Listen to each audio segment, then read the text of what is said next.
లైగాండులు అంటే సంశ్లిష్ట సమ్మేళనాలలో central metal అయానుతో సమన్వయ సంయోజనీయ బంధాన్ని ఏర్పరిచే రుణాయానులు అవ్వచ్చు, ధనాయానులు అవ్వచ్చు, లేదా తటస్థంగా ఉండే అయానులు అవ్వవచ్చు. ఈ అయానులను లైగాండులు అని అంటారు.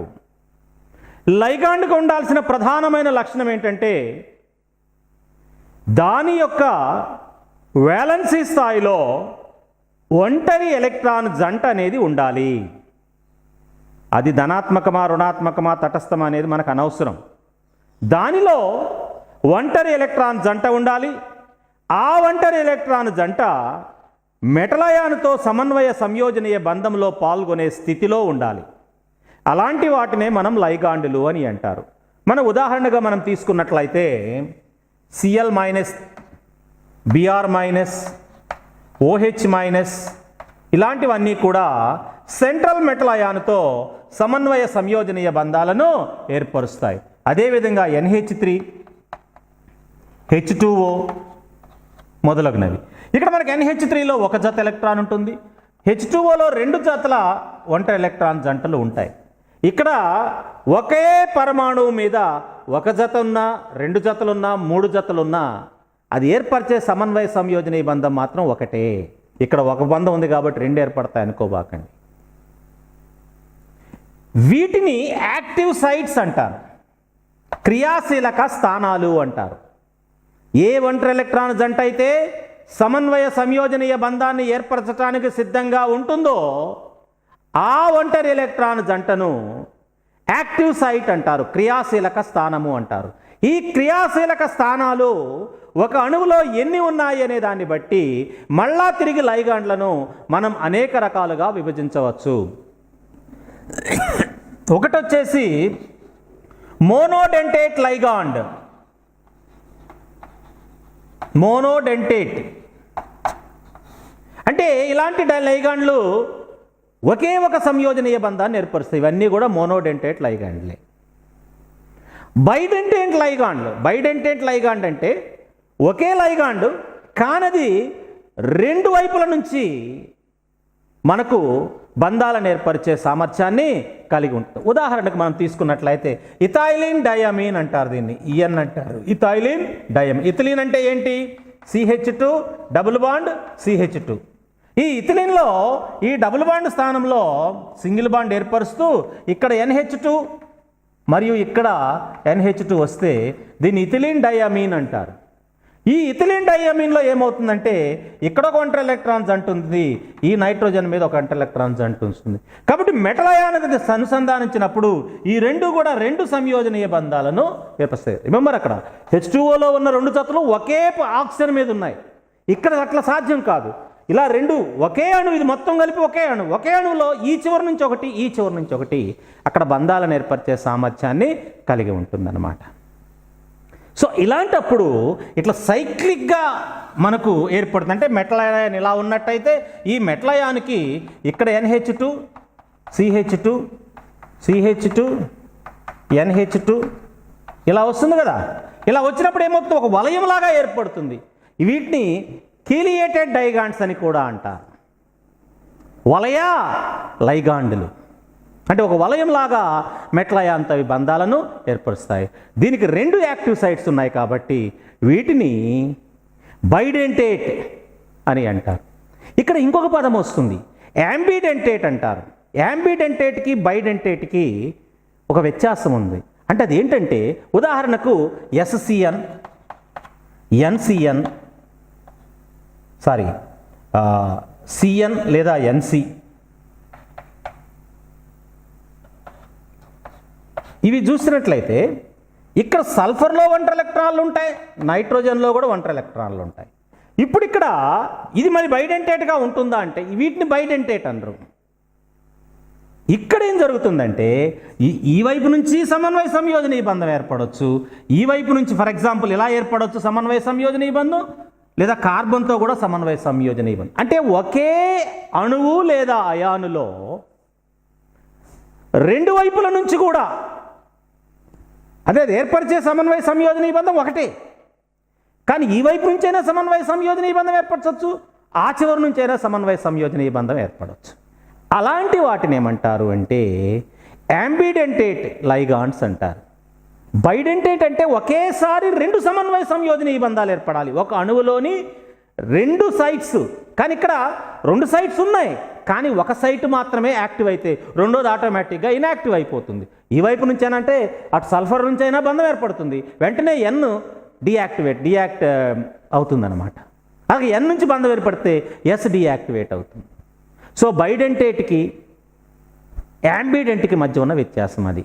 బోత్ అంటే రెండు యాంబిడెంటేట్లో బైడెంట్లో రెండిట్లో కూడా క్రియాశీలక స్థానాలు ఒకటి కన్నా ఎక్కువగానే ఉంటాయి.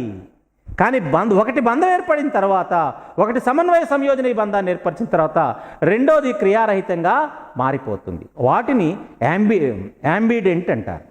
So bidentate, యాంబిడెంటేట్.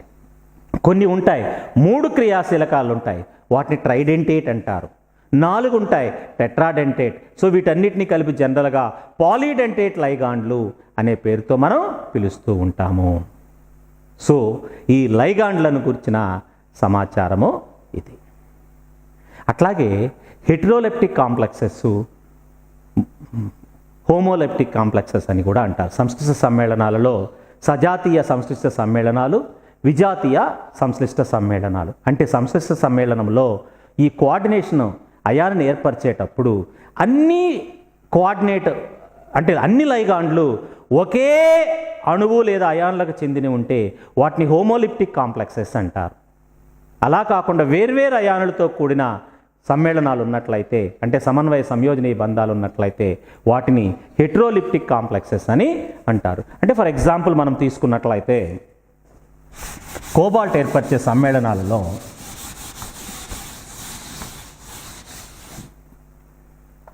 CO NH36 Cl3 ఉందనుకో.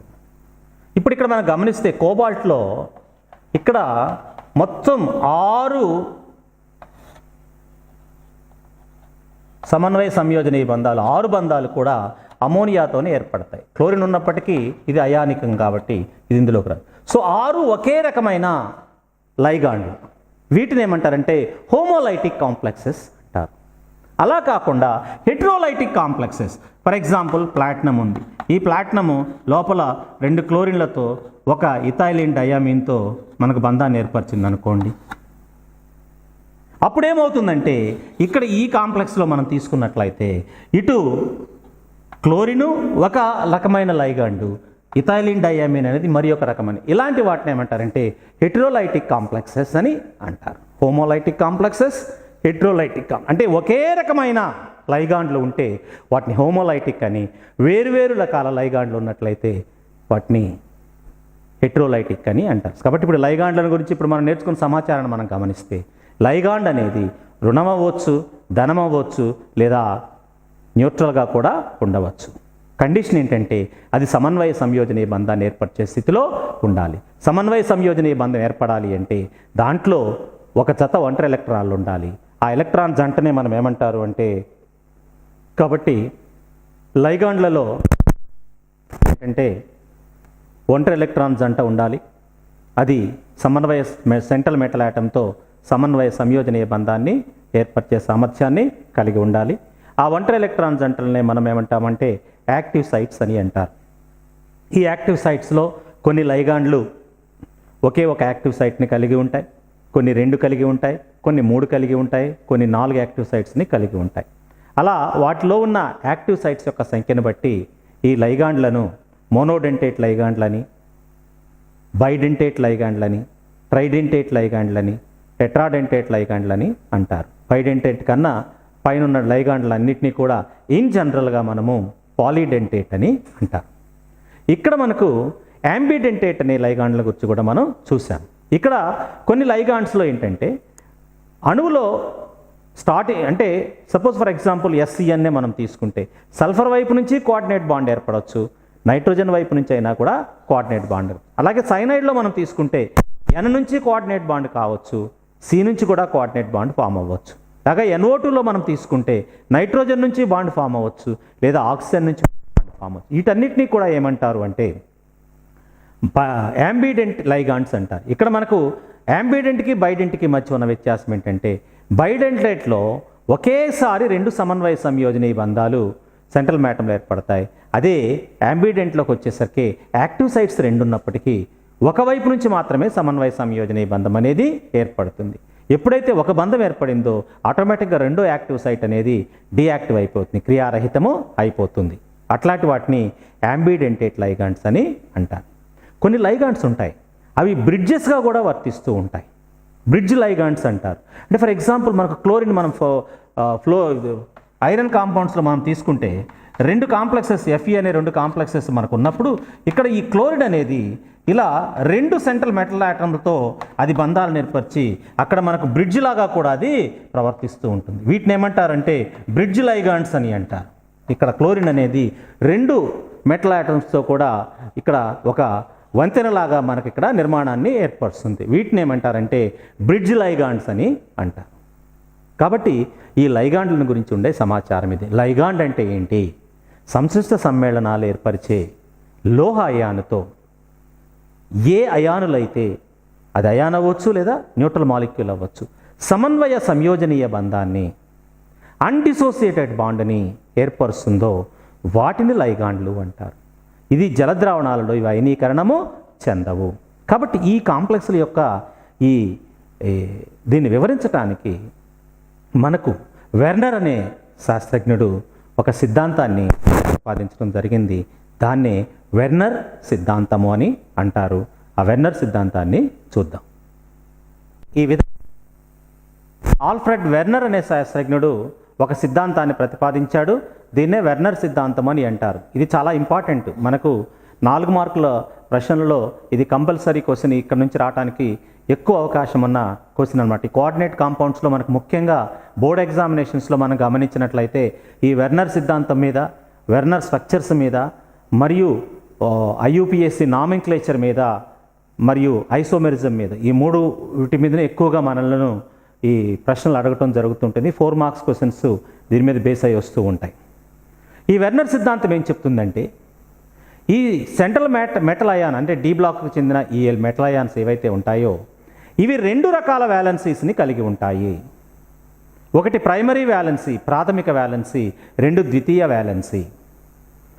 సాధారణంగా ఈ ప్రాథమిక వ్యాలెన్సీ అనేది ఏంటి అంటే ఫర్ ఎగ్జాంపుల్ మనం తీసుకున్నట్లయితే సెంట్రల్ మెటల్ అయాన్లుగా ఏం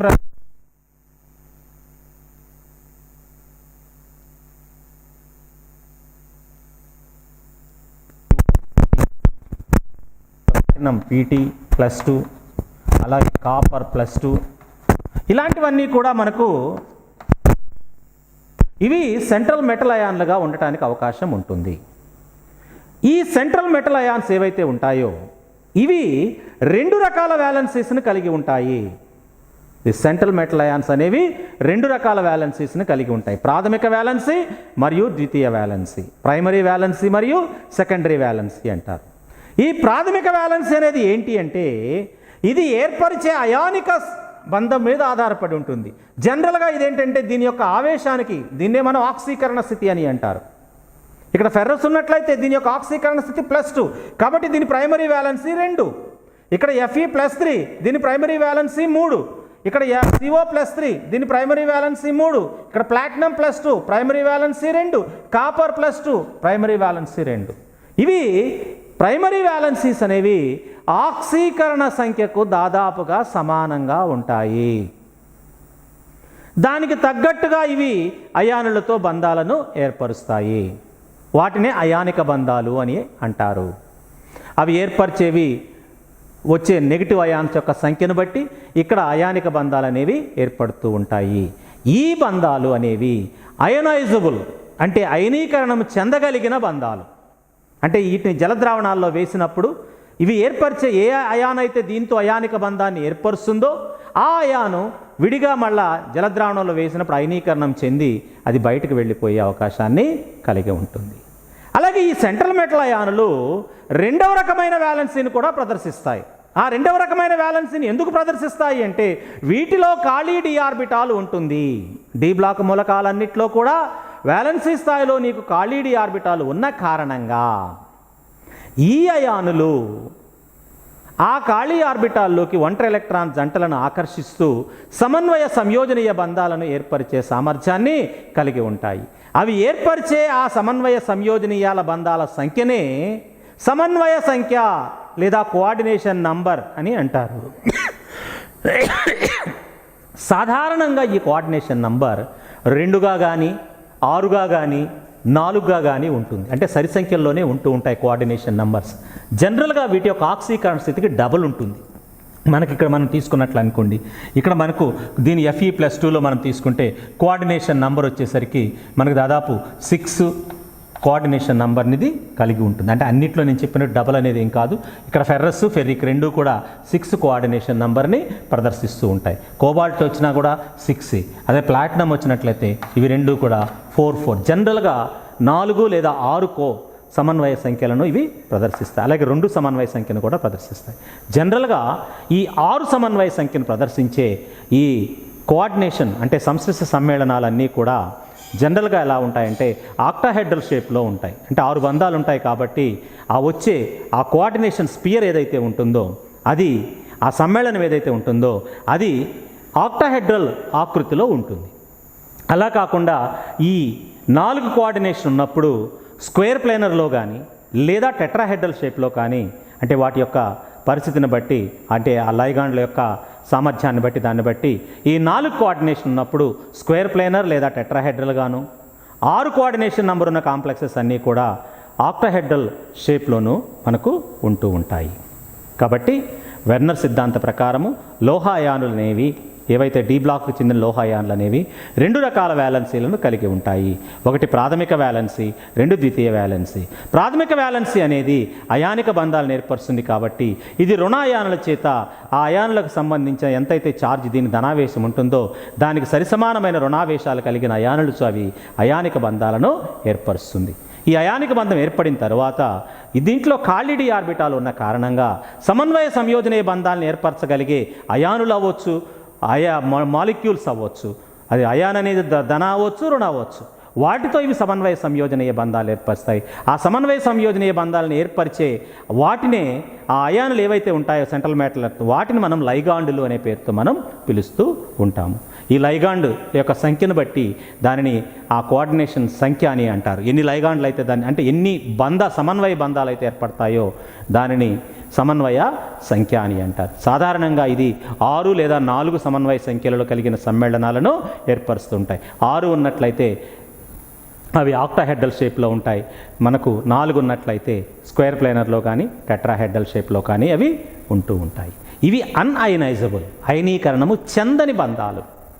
ఈ మొత్తం కలిపి జలద్రావణంలో ఒకే ఒక సంశ్లిష్ట అయానుగా అది ప్రవర్తిస్తుంది. విడివిడిగా లోహ అయాను మరియు ఆ లైగాండ్లు ప్రత్యేకమైన ఐడెంటిటీని అవేవి కలిగి ఉండవు. అవి మొత్తం కలిపి ఒక సంశ్లిష్ట అయానుగానే అక్కడ మనకు కనిపిస్తూ ఉంటాయి. మనం కోబాల్ట్ ఏర్పరిచే కొన్ని సమ్మేళనాలను మనం చూసినట్లయితే వీటి యొక్క నిర్మాణం ఏ విధంగా ఉంటుంది అనే దానికి కూడా ఈ వెర్నర్ అనే అతడు ఒక నిర్మాణాత్మకంగా ఈ సమ్మేళనాలను మనకు వివరించడం జరిగింది. ద్రావణంలోకి మనం అమోనియాను పంపించినట్లయితే ఇక్కడ మనకు అనేక రకాల సంశ్లిష్ట సమ్మేళనాలు ఏర్పరిచే అవకాశం ఉంది. అవి ముఖ్యం NH3 6Cl3 ఇది ఒక సమ్మేళనము. రెండవది వచ్చేసేసి CO NH3 5 times Cl2. మూడవది వచ్చేసి CO NH3 4 Cl3. నాలుగవది వచ్చేసినట్లయితే CO NH3 thrice Cl3. ఇప్పుడు వీటి యొక్క నిర్మాణాలను మనం చూసుకున్నట్లయితే ఇక్కడ కోబాల్ట్ యొక్క ఆక్సీకరణ స్థితి +3 కాబట్టి ఇది 6 సమన్వయ సంయోజనీయ బంధాన్ని కలిగి ఉంటుంది. అంటే కోఆర్డినేషన్ నంబర్ వచ్చేసి దీనిది 6. ఈ కాంప్లెక్స్ను మనం రాయటానికి వెర్నర్ ఏం చెప్పాడు అంటే ఈ సెంట్రల్ మెటల్ ఆటము మరియు ఈ కాంప్లెక్స్ ఏదైతే ఉంటుందో కోఆర్డినేట్ స్పియర్ ఏదైతే ఉంటుందో ఈ మొత్తాన్ని కూడా మనం స్క్వేర్ బ్రాకెట్లో చూపించాలి. ఈ Cl3ని అవుట్ సైడ్ స్క్వేర్ బ్రాకెట్లో మనం రాసుకోవాలి. ఎందుకంటే ఇది అయనైజబుల్, ఇది అన్అయనైజబుల్. దీని నిర్మాణం మనం రాసుకున్నట్లయితే కోబాల్ట్ వచ్చేసరికి మనకేమంటే 6 అమోనియాలు ఉన్నట్లయితే ఈ 6 అమోనియాలను ఇక్కడ థిక్ లైన్స్లో మనం చూపిస్తాము. ఇవి ఆక్టాహెడ్రల్ షేప్లో ఉంటాయి. ఇవి NH3, ఇది NH3, ఇది NH3, ఇది NH3, ఇది NH3, ఇది NH3. ఇది ఆక్టాహెడ్రల్, ఎందుకంటే ఇదంతా ఒక ప్లేన్లో ఉంటుంది. ఇక Cl3 అనేవి దీంతో అయానిక బంధాన్ని ఏర్పరిచాయి. అయానిక బంధం అనేది నాన్ డైరెక్షనల్ బాండ్, అది ఎక్కడైనా ఉండొచ్చు. దానికి డైరెక్షన్ అనేది ఏమి, బాండ్ డైరెక్షన్ అనేది అంటే పాజిటివ్ నెగిటివ్ మధ్య స్థిర విద్యుత్ ఆకర్షణ ఉంటుంది. కాబట్టి అయానిక బంధానికి మనకు బాండ్ డైరెక్షన్ అనేది ఉండదు. కాబట్టి ఒకటి ఎట్లాగైనా రాయొచ్చు. కాబట్టి మనం let it be like this. ఇదొక అయానిక బంధం, ఇదొక అయానిక బంధం, ఇది అయానిక బంధం. ఇప్పుడు దీన్ని మనం నీళ్లలో కరిగిస్తే ఈ మొత్తము ఒక అయాన్గా వస్తుంది. ఈ మూడు అయాన్లుగా వస్తాయి. అంటే డిసోసియేట్ అయినప్పుడు దీంట్లో వచ్చే మొత్తం అయానుల యొక్క సంఖ్య 4. ఒకటి అడుగుతాడు మనకు కాంపిటేటివ్ ఎగ్జామినేషన్స్ అడుగుతూ ఉంటాడు. ఇక్కడ కాంప్లెక్స్ ఇచ్చేసి when this complex is dissolved in water how many ions are obtained from it. అంటే ఈ కాంప్లెక్స్ని మనం నీళ్లలో కరిగించినప్పుడు ఎన్ని అయాన్లు వస్తాయి, ఎన్ని అయానులుగా అది అయనీకరణం చెందుతుంది. ఒక మోల్ నుంచి ఎన్ని మోలులు అయాన్లు ఏర్పడతాయి అంటాడు. కాబట్టి ఒక అణువు నుంచి ఎన్ని అణువులు ఏర్పడతాయి, ఒక మోల్ నుంచి అన్ని మోళ్ళు ఏర్పడతాయి. ఇప్పుడు ఇక్కడ CONH3 అనేది ఒకటి ఏర్పడితే 3 Cl ఏర్పడతాయి. లేదా ఇంకొక రకంగా కూడా అడతారు, దీన్ని AgNO3తో చర్య జరిపేటప్పుడు ఒక మోలు ఈ హెక్సమిన్ కోబాల్ట్ క్లోరైడ్ ఎన్ని మోలుల AgNO3తో కాబట్టి స్క్వేర్ బ్రాకెట్ పైన బయట ఎన్ని Cl ఉంటాయో అన్ని మోలుల Clతో అది రియాక్ట్ అవుతుంది. అంటే ఇక్కడ ఒక మోల్ కోబాల్ట్ కాంప్లెక్స్ మనకు 3 మోలుల క్లోరిన్తో అది చర్య జరుపుతుంది. ఇక రెండవ కాంప్లెక్స్ విషయానికి వస్తే ఇక్కడ 5 వచ్చింది. 5 వచ్చినప్పుడు ఇక్కడ ఏంటంటే మరి 6 కోఆర్డినేషన్ నంబర్ ఉండాలి. కావున ఈసారి ఏం జరుగుతుందంటే కోబాల్ట్ మధ్యలో ఉంటే మామూలుగా యథావిధిగా NH3లు అలాగే ఉంటాయి. ఇదొక NH3, ఇదొక NH3, పైకి ఒకటి మామూలుగా ఉంటుంది NH3. ఇది ఇంకొక NH3 వచ్చేసరికి అది లేదు. కాబట్టి ఇక్కడ ఏమవుతుందంటే Cl అక్కడ బాండ్ అవుతుంది. అంటే ఆక్టాహెడ్రల్ అట్లాగే ఉంటుంది. కాబట్టి ఒక NH3 స్థానంలో ఇక్కడ మనకు Cl వచ్చి చేరింది. కానీ ఇక్కడ Cl అనేది ఇటు అయానిక బంధాన్ని మరియు సమన్వయసం 2 వ్యాలెన్సీస్ను కూడా అంటే ప్రాథమిక వ్యాలెన్సీని ద్వితీయ వ్యాలెన్సీని రెండింటినీ కూడా ఈ ఒక్క క్లోరినే ఇక్కడ సంతృప్తం చేస్తుంది. ఇక మిగిలిన 2 క్లోరిన్లు ఏవైతే ఉంటాయో అవి మనకి ఎక్కడైనా ఉండొచ్చు. సో ఇప్పుడు ఇక్కడ స్క్వేర్ బ్రాకెట్ బయట మనం గమనిస్తే దీనికి ఫార్ములా రాసుకుంటే ఎలా వస్తుందంటే ఇలా వస్తుంది. దీనికి ఫార్ములా ఎట్లా రాస్తామంటే వెర్నర్ ఫార్ములా రాసుకోవాల్సి వచ్చినప్పుడు CONH3 ఇది మొత్తం ఒక స్క్వేర్ ప్యానల్లో ఉంటుంది. బయట 2 క్లోరిన్లు ఉంటాయి. అంటే ఫార్ములా రాసినప్పుడు మనం NH4 twice Cl3 అనే రాస్తాం. ఇక్కడ Cl3 అనే రాస్తాం. కానీ ఇక్కడ 5 ఉంది కాబట్టి ఒక క్లోరిన్ లోపలికి వస్తుంది, మిగిలిన 2 బయట ఉంటాయి. దీన్ని మనం అయనీకరణం చేస్తే ఇది మొత్తం ఒక కాంప్లెక్స్గా వస్తాయి 2 Cl. అంటే టోటల్ అయాన్స్ ఎన్ని వస్తాయంటే 1 + 2 అంటే మొత్తం ఇక్కడ 3 మోలులే వస్తాయి. ఒక మోల్ నుంచి 3 మోలులు వస్తాయి. అదే AgNO3తో రియాక్ట్ అయితే ఒక మోల్ కోబాల్ట్ కాంప్లెక్స్ 2 మోలుల AgNO3 అంటే బయట ఎన్ని మోల్ Cls ఉంటాయో అన్ని మోలుల AgNO3తో అది రియాక్ట్ అవుతుంది అన్నమాట. ఇక ఇక్కడ తీసుకుంటే 4 అమైన్లు ఉన్నాయి. అంటే మిగిలినవి 2 కూడా క్లోరిన్లే అన్నమాట. కాబట్టి దీనికి ఫార్ములా ఎట్లా వస్తుంది? CONH3 4 times. ఎందుకంటే కోఆర్డినేషన్ నెంబర్ 6 ఉండాలి. కాబట్టి 2 క్లోరిన్లు లోపలికి వస్తాయి, 1 మాత్రమే బయట ఉంటుంది. ఇప్పుడు కూడా అంతే, మనకు రాసుకునేటప్పుడు CO ఇక్కడ వస్తే పైన ఒక Cl ఉంటుంది, కింద ఒక Cl ఉంటుంది. 4 NH3ల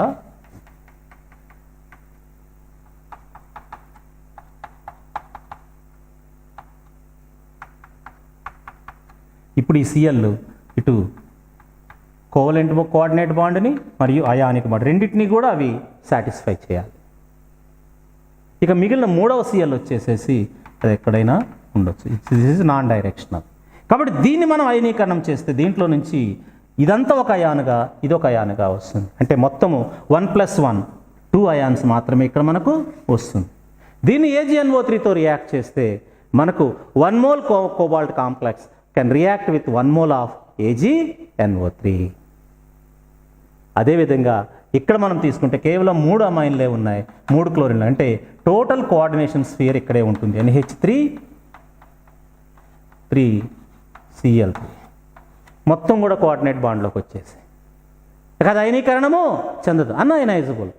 అంటే ఇక్కడ ఉన్న CL both primary and secondary valencies రెండుని కూడా మనకు క్లోరినే అక్కడ సాటిస్ఫై చేస్తుంది. కాబట్టి ఇక్కడ మనం కాంప్లెక్స్ని మనం డిజైన్ చేసుకుంటే మనం గమనిస్తే 3 NH3లు ఉన్నాయి, 3 Cl ఉన్నాయి. కాబట్టి ఇక్కడ ఈ 3 Cl కూడా రెండు వ్యాలెన్సీస్ని అక్కడ మనకు సాటిస్ఫై చేస్తాయి. కాబట్టి ఈ రకంగా కోబాల్ట్ ఏర్పరిచే కాంప్లెక్స్ల యొక్క నిర్మాణాలను కూడా వెర్నర్ ఈ విధంగా వివరించడం జరిగింది. ఇది వెర్నర్ థియరీ. ఇది మనకు 4 మార్కుల ప్రశ్నలు అడగటానికి ఎక్కువ అవకాశాలు ఉన్నాయి.